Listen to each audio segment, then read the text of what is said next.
जिस दिन प्रसिद्ध गायक सुरजीत बिंद्रखीए का देहांत होया, उस दिन एक कविता लिखी गई, लम्मियां हेकां दा वरलाप सुरजीत बिंद्रखीए नूं समर्पित।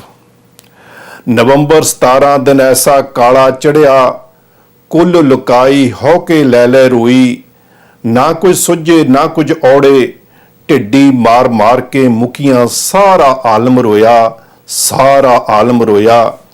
चारे दिशावां होइयां सोगी, केहा नाग चुप दा लड़िया, दूर दुराडे कुत्ते रोवन, ज्यों सारा जहां कब्रस्तान है होया, ज्यों सारा जहां कब्रस्तान है होया।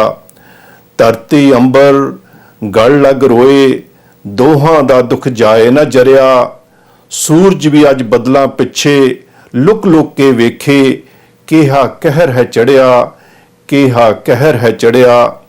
चन्न ते तारे सिसकियां पर एक दूजे नूं चुप करावन, वरलाप हवावां पाया, केहा मौसम है अज जो जाए न जरिया, केहा मौसम है अज जो जाए न जरिया।